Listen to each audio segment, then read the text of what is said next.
그 말씀 제가 가진 성경 구약 431면에 나와 있습니다. 사무엘상 13장 8절로부터 15절까지의 말씀입니다. 그 말씀 구약 431면에 있습니다. 성경이 있으신 분들은 성경 말씀을 찾아주시고 없으신 분들은 화면을 보시며 교독하도록 하겠습니다. 제가 먼저 보겠습니다. 사울은 사무엘이 정한 기한대로 이랫 동안을 기다렸으나 사무엘이 길갈로 오지 아니하매 백성이 사울에게서 흩어지는지라. 사울이 이르되 번제와 화목제물을 이리로 가져오라 하여 번제를 드렸더니 번제 드리기를 마치자 사무엘이 온지라. 사울이 나가 맞으며 문안하매 사무엘이 이르되 왕이 행하신 것이 무엇이냐 하니 사울이 이르되 백성은 내게서 흩어지고 당신은 정한 날 안에 오지 아니하고 블레셋 사람은 mik바스에 모였음을 내가 보았으므로 이에 내가 이르기를 블레셋 사람들이 나를 치러 길갈로 내려오겠거늘 내가 여호와께 은혜를 간구하지 못하였다 하고 부득이하여 번제를 드렸나이다 하니라. 사무엘이 사울에게 이르되 왕이 망령되이 행하였도다. 왕이 왕의 하나님 여호와께서 왕에게 내리신 명령을 지키지 아니하였도다. 그리하였더라면 여호와께서 이스라엘 위에 왕의 나라를 영원히 세우셨을 것이거늘 지금은 왕의 나라가 길지 못할 것이라. 여호와께서 왕에게 명령하신 바를 왕이 지키지 아니하였으므로 여호와께서 그의 마음에 맞는 사람을 구하여 여호와께서 그를 그의 백성의 지도자로 삼으셨느니라 하고 사무엘이 일어나 길갈에서 떠나 베냐민 기브아로 올라가니라. 아멘. 오늘 눈이 많이 오는 날씨 가운데도 이 예배 자리에 나오신 성도님들을 주님의 이름으로 축복하고 환영합니다. 우리 한번 앞뒤로 좌우로 인사할까요? 당신은 예배자이십니다. 그렇습니다. 우리 모두는 예배자인 줄로 믿습니다. 오늘 이 저녁에도 우리가 방금 읽은 이 말씀은 지금도 살아서 역사하시는 하나님의 능력의 말씀인 줄 믿습니다. 그 능력의 말씀을 통하여서 하나님을 알아가는, 그 하나님의 뜻을 알아가는 놀라운 은혜가 저와 여러분 우리 용인제일교회 위에 풍성하게 넘치기를 간절히 소원합니다. 오늘 우리가 함께 읽은 말씀을 보면 사울이 제사를 드립니다. 근데 그 제사가 문제가 있는 제사였음을 알 수 있습니다. 사울이 왜 제사를 드렸을까요? 또 그게 왜 문제가 되었을까요? 오늘의 말씀을 통해서 그 사실에 대해서 함께 나누길 원하고, 오늘날 우리는 제사를 드리지 않고 예배를 드리고 있는데 그 하나님 앞에 드리는 우리의 예배는 문제가 없는지 한번 또 점검해보는 귀한 시간이 되기를 소원합니다. 사무엘상 23장의 초반부를 보면 사울이 왕이 될 때 나이가 40세라 기록하고 있습니다. 그리고 그가 왕으로 다스린 지 2년째 되는 해에 군사를 3,000명을 택했습니다. 그 3,000명 중에 자신의 아들 요나단에게 1,000명을 떼주었죠. 그런데 글쎄 이 아들 녀석이 사고를 치고 말았습니다. 바로 이스라엘을 압제하고 있던 블레셋의 수비대를 쳐버린 겁니다. 그러자 그 소식이 블레셋에 퍼지게 되었고, 블레셋은 자신의 수비대를 공격한 이스라엘을 보복하고자 수많은 병력을 동원하였습니다. 이러한 일촉즉발의 위기, 풍전등화와 같은 상황 가운데 사울은 나팔을 불며 사람들을 하나둘씩 모으기 시작합니다. 많이 모았겠죠. 근데 블레셋 군대와 맞서 싸울 수는 없었습니다. 왜냐하면 블레셋의 군대의 규모가 어마어마했기 때문입니다. 성경의 기록을 보면 병거가 3만, 마병이 6천, 일반적인 군사들은 모래와 같이 많았다고 성경은 기록합니다. 이러한 상황 가운데서 사울이 할 수 있는 게 뭐가 있을까요? 하나님을 신뢰하는 것 말고, 하나님을 의지하는 것 말고 아무것도 없었습니다. 병력의 수는 말할 것도 없고요, 무기는 비교할 수 없을 정도로 초라했기 때문에 사울이 할 수 있는 것이라고는 아무것도 없었습니다. 나가서 맞서 싸우다가는 어떤 죽음입니까? 그냥 개죽음입니다. 그렇게 다 죽어버리는 상황이에요. 그런 상황 가운데서 일주일을 숨어 지내며 사무엘을 기다렸습니다. 정말로 재주가 좋았는지 어떻게 버텼는지 모르겠지만 용케도 일주일을 버텨냈습니다. 그런데 또 하나 문제가 발생하죠. 어떤 문제입니까? 사울이 있는 길갈로 오기로 한 사무엘이 약속 시간이 지나도록 오지 않는 겁니다. 사울의 심정이 어땠을까요? 얼마나 착잡했을까요? 저도 지금 설교를 하고 있는데 입술이 바짝바짝 말라가는데 사울은 얼마나 입술이 바짝 말랐을까요? 여기까지의 상황을 정리해 볼 때 표면적으로는 사울이 크게 잘못한 것이 없다라고 저는 생각합니다. 군사 3천을 택했습니다. 그 가운데 2,000명은 자신의 왕권을 강화하기 위해 데리고 있었고 아들에게 나라를 또 잘 보살피라고 1,000명을 주었는데 그 아들 녀석이 블레셋을 공격해 버렸습니다. 그 공격으로 지금 이스라엘은 풍전등화와 같은 신세가 되어 버렸습니다. 존폐의 위기 속에서 내 힘으로 내 능력으로 어찌할 수 없으니 하나님을 신뢰하고 하나님의 도움을 구하고자 사무엘을 부른 것입니다. 그런데 사무엘은 약속 시간이 지나도록 오지 않습니다. 그 결과 어떻게 됐느냐? 자신을 따르던 군사들이 하나 둘씩 떠나기 시작합니다. 나를 지켜주고 이 나라를 지켜줄 것 같은 내 군사들이 떠나기 시작합니다. 불안함이, 그 불길함이 다 죽을 수밖에 없을 것 같은 그 상황이 사울의 진영에 만연해 있었는지 각자 살 길을 찾아 떠나버리고 있는 겁니다. 이러한 위기의 상황을 돌파하고자 사울이 드디어 칼을 꺼내 들었습니다. 그런데 그 방법이 무엇이냐? 오늘 본문 9절의 말씀이지요. 우리 한번 다 같이 읽어볼까요? 시작. 사울이 이르되 번제와 화목제물을 이리로 가져오라 하여 번제를 드렸더니 뭐 했습니까? 제사를 드렸습니다. 구약의 제사법에 의하면 제사는 하나님께서 택하신 족속만 드릴 수 있습니다. 그런데 사울은 너무 급한 나머지 이 위기의 상황을 타개하고자 자신이 직접 제물을 가지고 하나님 앞에 제사를 올려 드렸다라는 겁니다.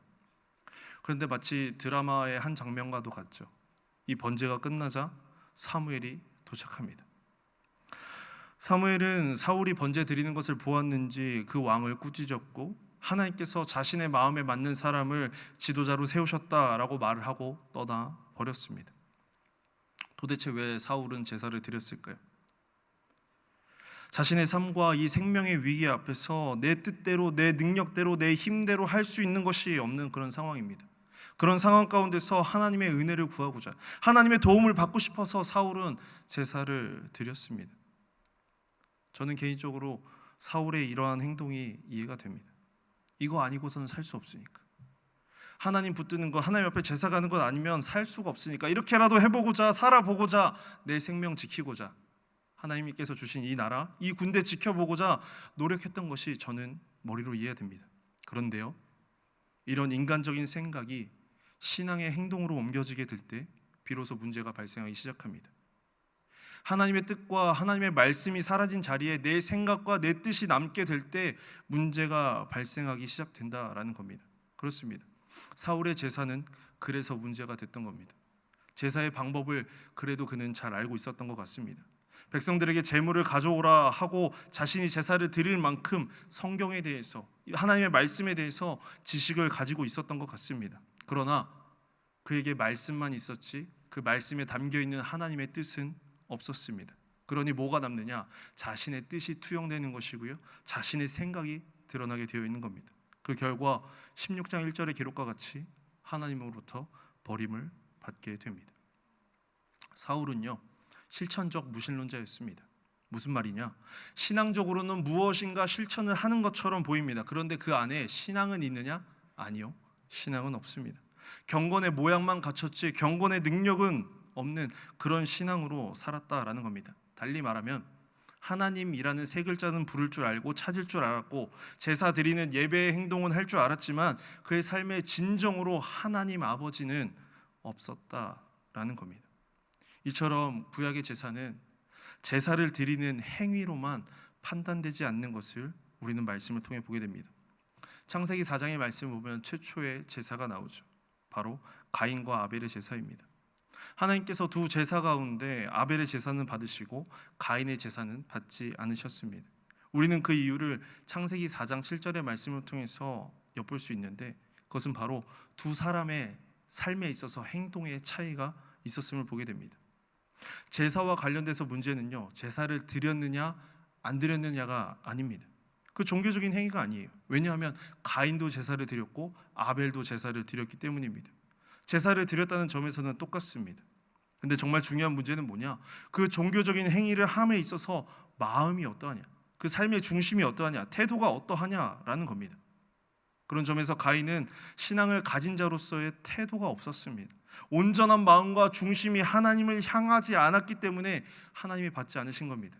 그러자 가인은 화를 내죠. 분을 내죠. 그런 분을 내고 있는 하나님에게 그런 분을 내고 있는 가인에게 하나님은 오히려 반문을 하십니다. 내가 선을 행하면 어찌 낯을 들지 못하겠느냐 물으십니다. 무엇일까요? 제사를 드리는 것에 있어서요, 중요한 것은 제사를 드리는 행위뿐만 아니라 하나님께서는 그의 삶의 자세와 태도도 함께 눈여겨보신다라는 겁니다. 이사야서 1장의 말씀도 이 사실에 대해서 너무나 명확하게 말해주고 있습니다. 삶의 자세, 삶의 태도가 무너진 자들의 제사를 바라보시는 하나님의 마음이 어떠한지 너무나도 깊게 기록되어 있음을 보게 됩니다. 우리 길지만 이사야서 1장 11절부터 14절까지의 말씀을 다 같이 한번 읽어보도록 하겠습니다. 시작. 여호와께서 말씀하시되 너희의 무수한 재물이 내게 무엇이 유익하뇨? 나는 순양의 번제와 살진 짐승의 기름에 배불렀고 나는 수송아지나 어린 양이나 숫 염소의 피를 기뻐하지 아니하노라.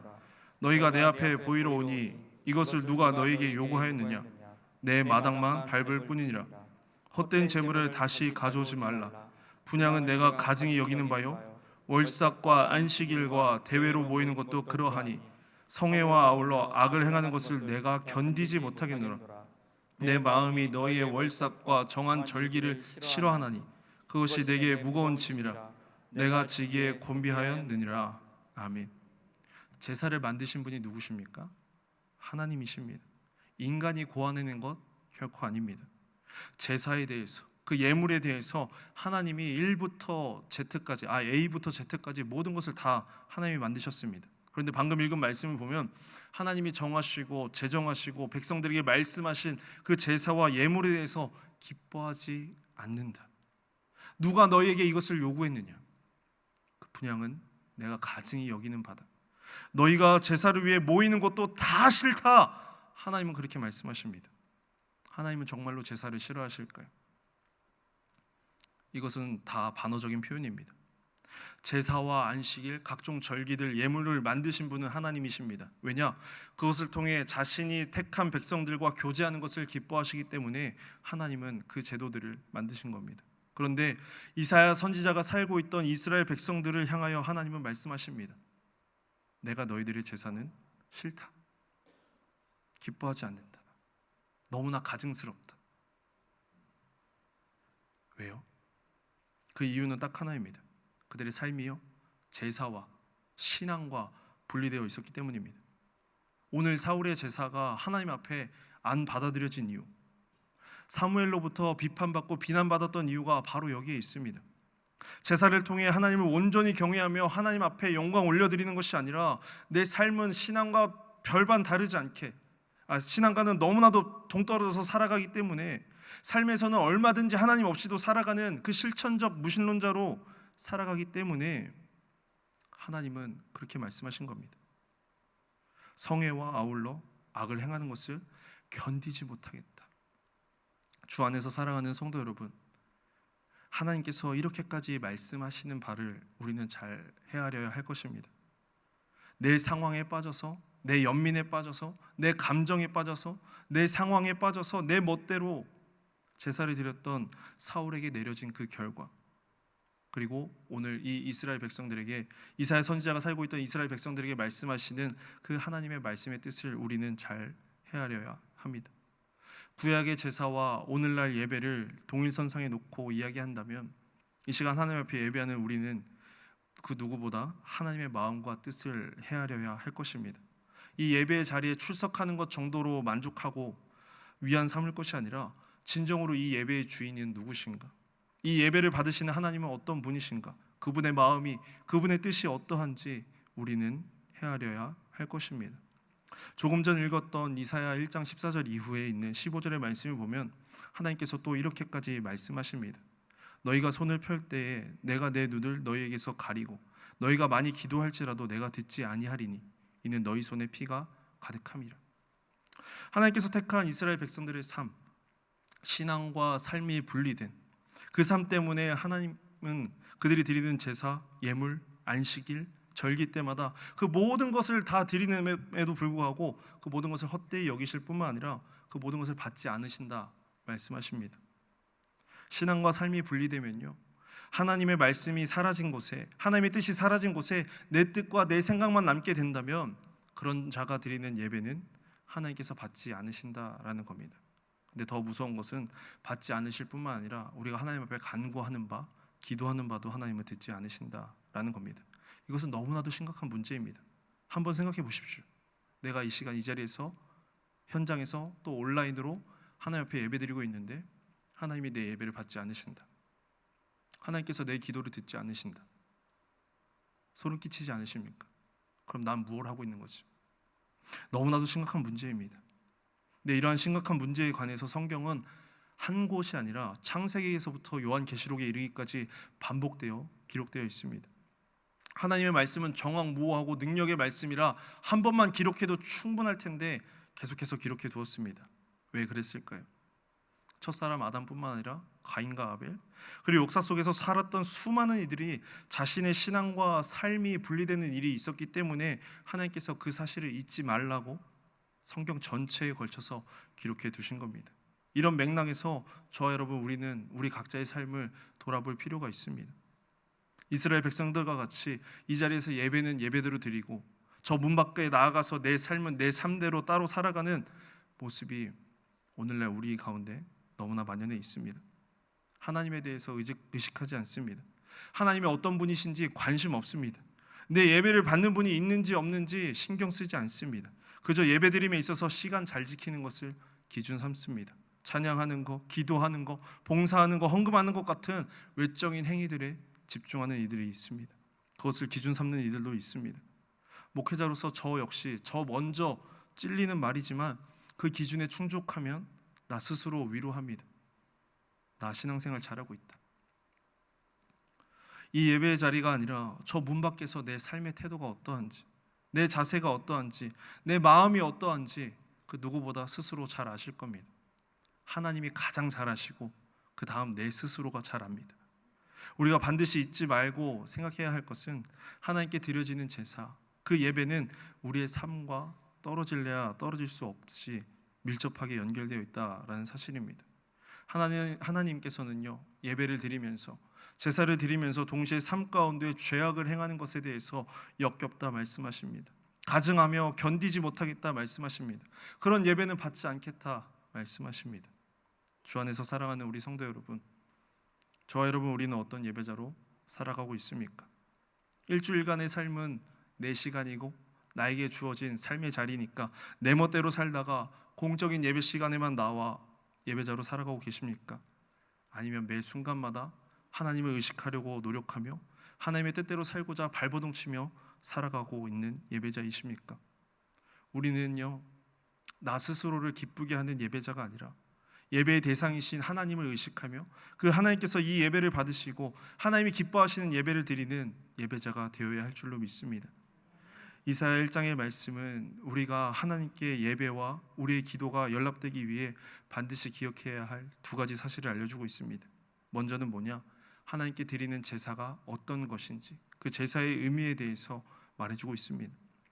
성경에 기록된 모든 제사는 제사를 드리는 장소와 시간을 넘어서 제사를 드리는 자, 우리와 우리의 삶과 연결되어 있음을 보게 됩니다.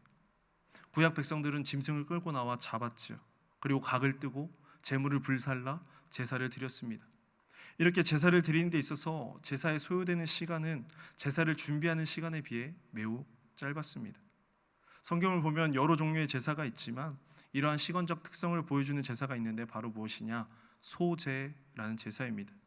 소제는 일상생활에서 먹고 마시는 것, 고운 가루와 기름 등을 드리는 제사로 하나님 앞에 내 일상을 내어드리는 그러한 제사로 보면 됩니다. 그래서 소제를 드리기 위해서 고운 가루가 필요한데 고운 가루는 어떻게 만들 수 있습니까? 오늘날 그냥 방앗간 가서 이거 빻아주세요 하면 금방 나오죠. 근데 그 당시는 그렇지 않았습니다. 고운 가루를 만들기 위해서 집에서부터 손수 곡식을 까야 하고요, 빻아야 하고요, 갈아야 하고요, 그다음에 또 걸러내야 합니다. 이거를 반복해야 합니다. 즉 구약의 제사는 하나님 앞에 나와서 예배드리는 그 순간만이 아니라 제사 이전에 자신의 삶에서부터 제사를 준비하는 시간이 필요했다라는 겁니다. 그러므로 하나님 앞에 제사를 드릴 때 나타나는 제사의 행위뿐만 아니라 제사를 드리기 이전의 삶에까지 연결되어 있을 수밖에 없는 것입니다. 제사를 드리는 행위와 그 제사를 드리기 위해 시간을 구별하고 장소를 구별하는 건 제사의 클라이막스지 제사의 전부는 아닙니다. 그렇게 내 삶을 구별하여 살지 못하는 자, 제사와 연결되어 살아가지 못하는 자는 하나님 앞에 거짓될 수밖에 없는 겁니다. 하나님 앞에 드리는 예배는 공적인 예배를 위해 구별된 시간과 장소를 드리는 행위뿐만 아니라 그 순간까지 연결되어 있는 우리의 삶이 함께 드려진다라는 겁니다. 이 바깥에서 살아가는 우리의 삶이 이 예배 가운데 함께 하나님 앞에 올려지고 있다라는 겁니다. 예배와 우리의 삶이 분리되는 순간, 오늘 예배와 우리의 삶이 분리되면 자연스럽게 또 오늘 사울이 그랬던 것처럼 이사야 선지자 시대에 살았던 이스라엘 백성들과 같이 우리는 형식적인 종교 행위만 하는 자들이 될 뿐입니다. 그렇게 되면 하나님이 받지 않으시는 예배, 하나님이 가증히 여기시는 예배가 된다는 사실을 우리는 반드시 기억해야 합니다. 우리의 삶과 예배는 단단히 묶여 있습니다. 떨어지지 않습니다. 그러므로 우리의 예배는 어디서 시작되어야 되느냐? 이 문 밖 나가는 우리의 삶의 순간에서부터 시작되어야 합니다. 예배는 삶에서 시작되어 드려지는 것임을 반드시 기억하시기를 이 시간 주님의 이름으로 축원합니다. 둘째로 이사야 1장의 말씀은요, 하나님께서 받으시는 예배를 위해 예배의 시간뿐만 아니라 우리의 삶이 정결해야 된다, 거룩해야 된다, 삶으로서 살아내는 그러한 선행이 있어야 한다라고 말씀합니다. 하나님께서 겉으로만 그럴싸한 제사를 드리는 이스라엘 백성들을 향해서 이렇게 말씀하셨습니다. 이사야 1장 16절로 17절의 말씀입니다. 너희는 스스로 씻으며 스스로 깨끗하게 하여 내 목전에서 너희의 악한 행실을 버리며 행악을 그치고 선행을 배우며 공의를 구하며 학대받는 자를 도와주며 고아를 위하여 신원하며 과부를 위하여 변호하라 하셨느니라. 하나님을 의식하는 가운데 성결하게 살 뿐만 아니라요, 관심과 도움이 필요한 자들에게 나아가서 이웃을 향하여서 하나님이 주신 사랑을 베풀며 살아라, 하나님이 원하시는 바를 적극적으로 행하며 살아가라 라고 말을 한 것입니다. 이와 같은 맥락에서 히브리서 기자는 13장 16절에서 이렇게 말씀하죠. 오직 선을 행함으로 서로 나누어 주기를 잊지 말라. 하나님은 이 같은 제사를 뭐 하시느니라? 기뻐하신다. 선을 행함으로 나누어 주는 삶, 그것을 제사로 표현하고 있는데 그 제사를 하나님이 뭐 하시냐면요, 기뻐하신다라는 겁니다. 그렇습니다.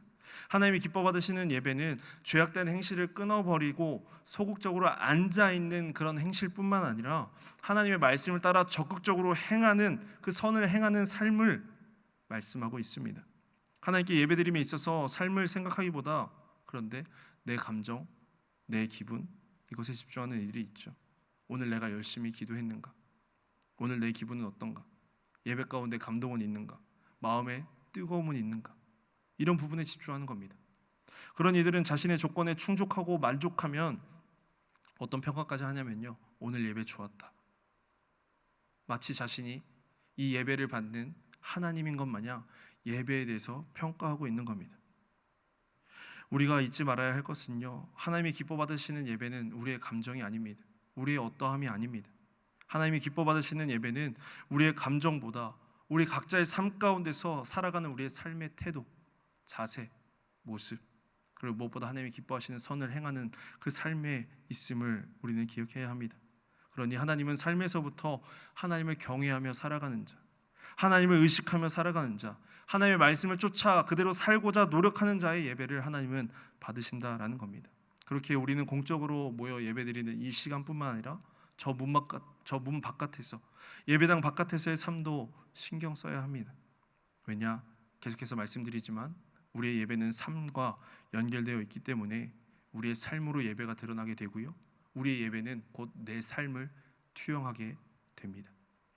주 안에서 살아가는 성도 여러분, 오늘 본문에 등장하는 사울은요, 바로 이 부분에서 무너져 있었습니다. 근데 이게 비단 사울만의 이야기일까요? 얼마든지 제 이야기가 될 수 있고요, 죄송하지만 여러분들의 이야기가 될 수 있습니다. 그러므로 우리는 이 예배를 점검함에 있어서 가장 먼저 우리는 내 삶을, 내가 어떻게 살고 있는가, 그것을 점검해야 합니다. 이 문 바깥에서 살아가는 내 삶의 자세와 태도, 마음가짐을 돌아봐야 합니다.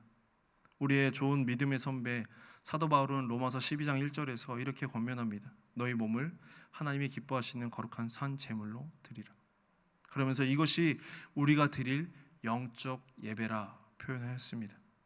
하나님이 기뻐 받으시는 예배를 드리기 원한다면 우리 몸 자체를, 우리 삶 자체를 하나님 앞에 드려야 됩니다. 그리고 그 삶은 어떠해야 되느냐? 성결해야 되고요, 진실되어야 하고 거룩해야 합니다. 예배의 자리에 드러나는 우리의 마음과 태도가 우리의 삶에서도 드러나야 한다라는 겁니다. 이 자리에서만 나와서 거룩한 척, 성결한 척, 진실한 척 하는 것이 아니라 이 문 바깥에서도 코람데오의 자세로 하나님 앞에서 행동하듯이 행동하고 말하고 관계하고 일하고 해야 된다라는 겁니다. 될 수 있는 대로 해야 되고요, 할 수 있는 만큼 노력해야 합니다. 하나님을 의식하는 가운데 진실하게 거룩하게 살아가고자 노력하는 모습이 우리의 가운데 있어야 합니다. 오늘 살과 같이 삶이 무너진 제사, 거룩한 삶이 없는 자의 예배는 하나님께서 받지 않으신다는 이 내용이, 삶의 엉망인 사람은 하나님이 예배 받지 않으시니까 예배 드릴 필요 없어, 하지마 라는 이런 메시지가 아닙니다. 하나님께서 예배를 받지 않으신다는 것은 포기하라는 것이 아니라 우리의 예배를 조금 더 바르게 세워가기를 원하신다라는 메시지인 줄 저는 믿습니다. 하나님은 문제가 있는 우리를 버리시거나 결코 포기하지 않으십니다.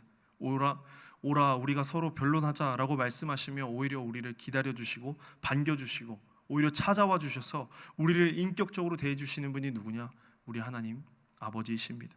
그 관계를 통해 문제 있는 우리를 바르게 세워주십니다.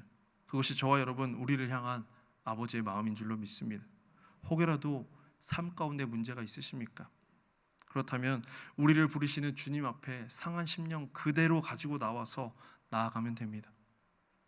우리의 공적인 예배와 일상의 삶 전체를 예배로 받으시는 그 하나님 앞에 있는 모습 그대로 우리는 나아가면 됩니다. 왜냐? 하나님은 저버리시거나 포기하시는 분이 아니라 은혜와 긍휼을 베풀어 주시는 하나님이시기 때문입니다. 그 하나님은 그렇게 나오는 자 앞에 합당한 은혜를, 자비를 베풀어 주실 줄 믿습니다.